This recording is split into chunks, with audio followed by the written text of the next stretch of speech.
Assalamualaikum warahmatullahi wabarakatuh. Perkenalkan, nama saya Latif Isnaini Putra, NIM 211510102036 dari Prodi Peternakan. Di sini saya akan mempresentasikan tentang inovasi pakan ternak dari limbah jagung. Yang pertama ada abstrak. Pakan ternak di masa depan akan sangat tergantung dari limbah dari pertanian, termasuk limbah jagung.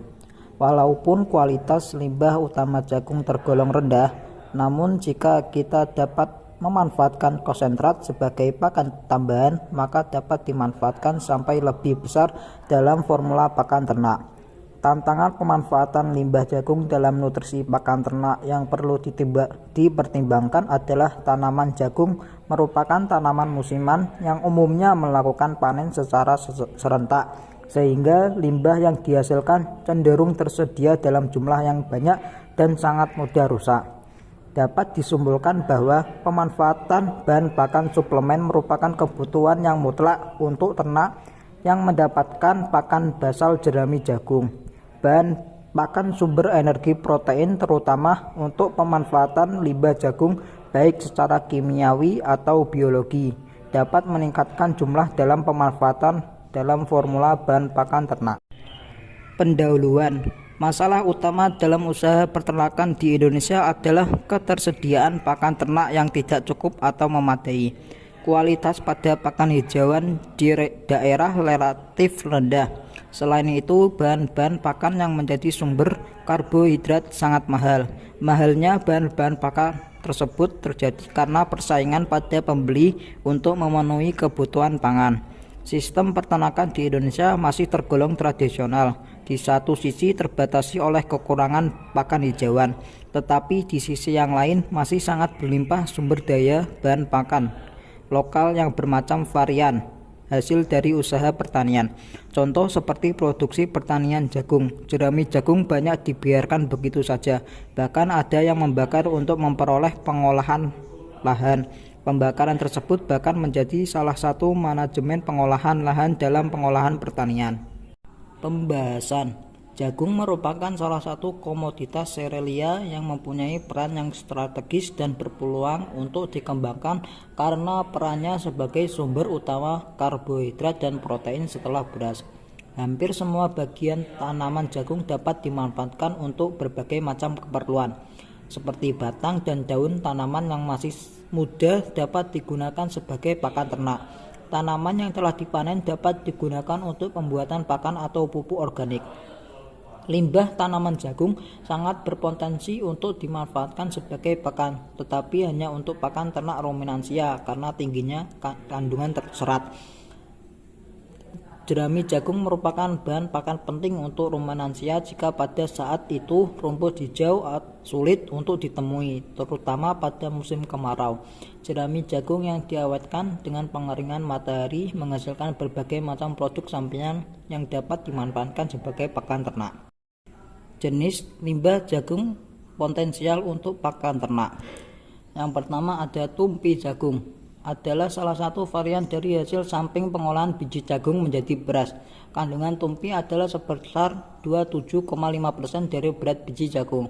Berdasarkan sifat fisik yang berbentuk serbu atau kadang-kadang butiran yang kadar airnya rendah, maka tumpi jagung termasuk bahan pakan kering. Yang kedua ada jerami jagung atau berangkasan. Merupakan hijauan pakan yang dari segi umur sudah melewati fase generatif, bersifat keras dan kaku. Ini disebabkan kandungan serat yang tinggi yang biasanya diikuti dengan kadar lignin yang tinggi. Yang ketiga ada kulit buah jagung atau klobot jagung. Dari sifat fisiknya tergolong pakan berserat yang berbentuk seperti hai. Pada banyak kasus di lapangan klobot kebanyakan menyatu bersama jerami jagung karena panen buah tanpa kulit biasa dilakukan setelah jagung melewati matang fisiologis mulai umur 95 hari setelah tanaman atau lebih tua tergantung varietas. Yang terakhir ada tongkol jagung atau janggel. Adalah salah satu varian dari hasil samping tanaman jagung, yaitu hasil sampingan dari pemisahan biji jagung dari tongkol jagung. Terkadang tongkol jagung juga disebut janggel. jagung, tetapi arti lain dari tongkol jagung meliputi buah jagung keseluruhan, meliputi kelobot, biji, dan jangkil. Berdasarkan sifat fisiknya yang berbentuk serbu atau kadang-kadang butiran yang kadar airnya sedikit, maka jangkil jagung termasuk pakan kering. Pengolahan limbah jagung. Yang pertama ada hay. Hay merupakan hijauan yang sengaja dipotong dan dikeringkan agar dapat diberikan pada ternak sebagai pakan, terutama pada waktu kekurangan hijauan atau musim kemarau. Hay dengan mudah dibuat dengan membiarkan sisa panen jagung di bawah terik matahari sehingga diperoleh jerami jagung yang kering. Yang kedua ada silase. Silase adalah pakan berkadar air tinggi hasil fermentasi yang diberikan pada hewan ternak ruminansia. Tanaman jagung yang tersisa dari panen masih memiliki cukup tinggi kadar air. Untuk pembuatan silase dibutuhkan 60% air. Oleh sebab itu, tanaman jagung harus dikeringkan sekitar 2-3 hari. Yang terakhir ada fermentasi. Fermentasi adalah proses produksi energi dalam sel dengan keadaan anaerobik yang menghasilkan perubahan organik melalui enzim. Proses fermentasi limbah jagung diperlukan mesin penghancur atau penggiling tongkol jagung sehingga diperoleh ukuran partikel tongkol jagung sebesar butiran biji jagung. Jamur Trichoderma termasuk jamur penghasil selulase sehingga banyak digunakan untuk memfermentasi limbah-limbah pertanian. Kesimpulan, peningkatan produksi jagung akan diikuti oleh peningkatan limbah atau biomas, tongkol, batang, dan daun jagung. Limbah tersebut berpeluang menjadi penggerak peningkatan ekonomi masyarakat yang berbasis pertanian jagung. Besarnya peluang peningkatan ekonomi dikarenakan banyaknya peternak yang ada di Indonesia. Tantangan pemanfaatan limbah jagung dalam pakan dan nutrisi pakan ternak yang perlu dipertimbangkan adalah tanaman jagung merupakan tanaman musiman yang umumnya melakukan panen serentak sehingga limbah pertanian cenderung tersedia dalam jumlah yang serentak pula dan sangat banyak. Secara fisik, bentuk limbah pertanian adalah menggunakan tempat besar sehingga memerlukan ruang penyimpanan yang banyak jika ditempuh langkah penyimpanan dan pengawetan.